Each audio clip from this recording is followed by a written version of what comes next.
بسم الله الرحمن الرحيم. الحمد لله رب العالمين، وأصلي وأسلم على سيدنا محمد وعلى آله وصحبه وسلم أجمعين. السلام عليكم ورحمة الله وبركاته. صراحة hadduu ilaah yidhaahdo waxaan baranaynaa ducada haddii aad akhriso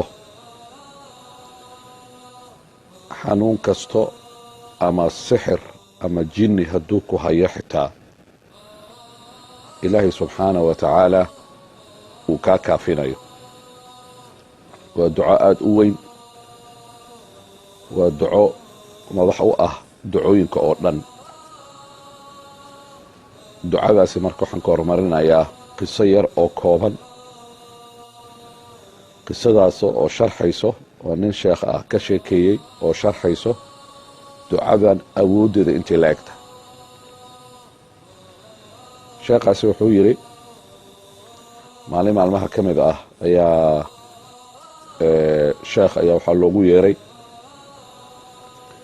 gabar laga shakiyey sixir inuu hayo, sixirkaasna uu jini wato. sheekhii gabadhii ayuu u tegey, gurigii u tegey. gabadhii markuu arkay inay sixran tahay ayaa waxa uu ku akhriyey alruqya sharciya. alruqya sharciya waxaa waaye ducooyinka qaar iyo aayado qaar ah oo lagu akhriyo qofka xanuunsan. aayadaha waxaa ka mid ah suuratu alfaatixa. aayadaha waxaa ka mid ah 5 aayad ugu horeysa ee suuratu albaqara. aayadaha waxaa ka mid ah aayatulkursi iyo 2 aayadood ku xigta laga bilaabo allahu laa ilaha illa huwa alxayu alqayuum ilaa aayadda allahu waliyu aladiina aamanuu.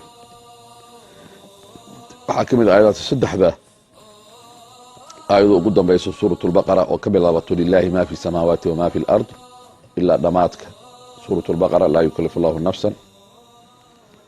aayadahaas waxaa ka mid ah weli khaasatan marka oo qofka la tuhunsan yahay sixirna inuu ku dhacay, jinina in sixirkaasi uu wato ama jini qofka inuu ku jiro. suuratuljini ayaa la akhriyaa, suuratu saafaad ayaa la akhriyaa. waxaa la akhriyaa low anzalna hada alqur'aana calaa jabal lara'aytahu, suuratu alxashr dhamaadkeeda. waxaa kaloo la akhriyaa suuradaha hoose. bacd alculamaa waxay dhahaan waxaa laga bilaabaa suuratu lkawthar ilaa dhammaadka marka lasoo gaaro qul huwa allahu axad 3 jeer. sheekhi calaa kulli xaal alruqya alsharciya ayuu ku akhriyay haweentii xanuunsaneed oo aada u xanuunsaneed oo dhakhtar kasta loo geeyey oo dhakhtar kasta uu daweyn waayey. markaas sheekha markuu ku akhriyey alruqya sharciya ducooyinkiina wuu akhriyey. adhab ilba'sa raba annaas ishfiha anta shaafi laa shifaa ilaa shifaauka shifaan laa yuqaadir saqma nas'al allah alcadiim rab alcarshi alcadiima an yashfiyaha allahuma ina nacuudu bicizatika wabiqudratika min shari ma tajidina watuxaadirin. ducooyinka ashifaa iyo aayadihii marka suuradihii markuu akhrinayo markuu soo gaaray marka hore jiniga wuu hadlay. wuxuu aqoonsaday inuusan jini keliya ahayn oo uu ka mid yahay maradatu shayaatiin, jiniga kuwooda ugu waaweyn inuu ka mid yahay gabadhan waxa hayo.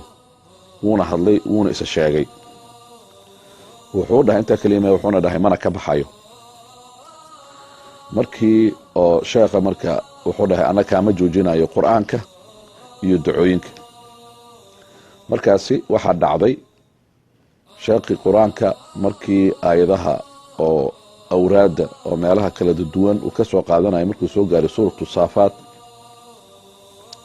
aayadda 7 markuu soo gaaray wa xifdan min kulli shaytaanin maarid, meeshaasuu jinigu ku qayliyey. marka qaylo oo xanuun aad ka dareemaysid oo xoog badan markuu qayliyey ayaa wuxuu yidhi halkaa ku jooji waa ka baxaya. marka sheekha uu yidhi okay ilaa aad ka baxdo markaa joojinaya ayaa jinigii marka shardi uu sameeyey. wuxuu yidhi waa ka baxayaa mana ku soo noqonayo laakiin bishard adaan ku gelayaa uu yidhi. markaasaa wuxuu yidhi sheekhi waa ogolahay haddaa shardigaasi aada oofinaysid. wuxuu waa oofinaya waa ka baxayaa mar dambe kuma soo noqonayo laakiin adaan ku gelaya. sheekhi marka wuu ogolaaday marka wuxuu waayahay ka bax kadib markaas anay soo gal. marka sheekhi qur-aankuu sii watay wuu ka soo baxay. markuu ka soo baxay gabadhii way degtay. markaasi kadib dhawaaq ayaa la maqlay marka codkii jiniga oo dhahayo sheekhu gabadhiina waa ka soo baxay waana ku geli la'ahay. markaasaa wuxuu yidhi sootii aad dhahday adaan ku gelaya maxaad ii geli weyse? wuxuu yidhi waa ku geli la'ahay sababtoo ah subaxdan 100 jeer ayaad waxaad akhrisatay salaada subax kadib laa ilaaha ila allahu waxdahu laa shariika lah lahu lmulku walahu alxamdu wahuwa calaa kuli shayin qadiir. ducadaasa akhrisatuu dhahay 100 jeer marka kuma geli karo jinniga meeshu isaga cararay. marka halkan waaye halka aan rabo inaan dul istaago. ducadan nabiga calayhi salaatu wasalaam ayaa xadiis saxiix wuxuu ku yidhi qofkii 100 jeer akhrista salaada subax kadib wuxuu helayaa kow wuxuu la mid yahay qof 100 addoon ah inuu soo gatay uu xoreeyey. hadda kama soo qaad 100 addoon ah addoonkii aad ka soo bixisay $100,000 10 addoon ah raalli ahaada 10 addoon ah oo midkiiba aad ka soo bixisay $100,000 oo kadib aad xoreysay waa adigoo $1 milyan sadaqaystay maalin kasta. waa 30 maalmood waa $30 milyan adoo sadaqaystay. ka waran miisaanka xasanaadkaaga intuu la ekaanayo. marka xadiisku wuxuu leeyahay nabiga calayhi salaatu wasalaam qofkii 100 jeer salaada subax akhriya laa ilaaha ila allah waxdahu laa shariika lah lahu lmulku walahu alxamdu wahuwa calaa kuli shayin qadiir. riwaayad kale ayaa waxay leedahay qofkii markuu soo kaco oo ducadaas uu akhristo laa ilaaha ila allah waxdahu laa shariika lah lahu lmulku walahu alxamdu wahuwa calaa kuli shayin qadiir laa ilaaha ila allah subxaana allah alxamdu lilah allahu akbar walaa xawla walaa quwata ila biاllahi alcaliy alcadiim rabbi ikfir lii. kow waa loo dembi dhaafaya qofkaasi.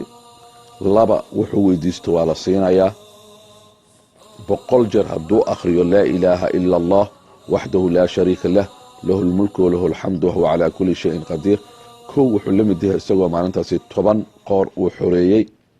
10 qofood oo xoreeyey oo addooman ah. maanta ma jiro laakiin qiimihiisa ajr uu helayaa waa kow. 100 xasanaad ayaa miisaankiisa xasanaadka loogu qorayaa kitaabkiisa loogu qorayaa oo miisaanka xasanaadkiisa ay u buuxinayaan waa 2.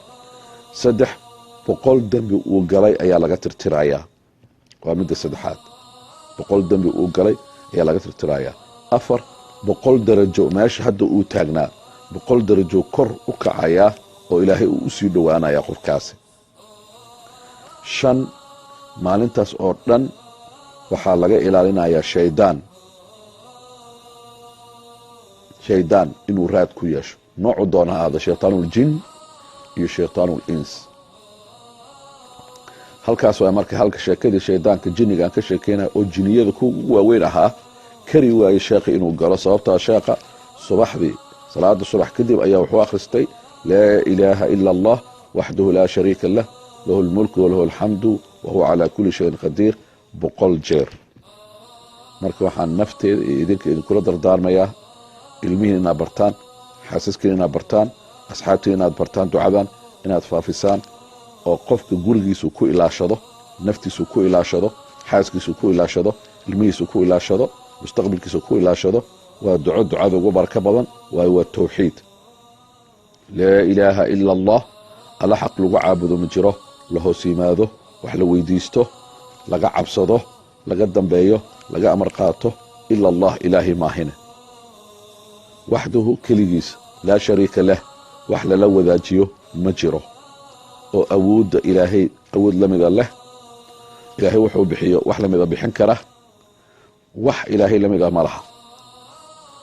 lahu lmulku, wax walba oo adduunka yaalo oo dhan oo milki ah oo la lahaan karoo dhan isaga keliyaa leh, isagaa baxshay haddaad haysato xitaa. walahu alxamdu, mahad oo dhan noocay doonto ha ahaato oo qof aad ku mahdiso ama cid wax ku siisay asay u noqonaysaa, isaga keliyaa leh mahaddaasi. wa huwa calaa kulli shayin qadiir, ilaahay waxa waaye kan wax walba kara, wax walba oo dhan isagaa karo, xanuun oo dhan isagaa kaa qaadi karo. haddii oo shaqo raadinaysa shaqada aad rabto isagaa ku siin karo. haddii xanuun ku hayo, waxaa ula jeedaa culays ku saaraya ama kurba ku haysto, kurba oo dhan isagaa kaa qaadi karo. ducadaasi waa ducada ducooyinka oo dhan muftax u ah. baro micnaheeda faham, xifdi, faafi, adna ajir ayaad ka heli. wasalaamu calaykum waraxmat ullaahi wabarakaatu.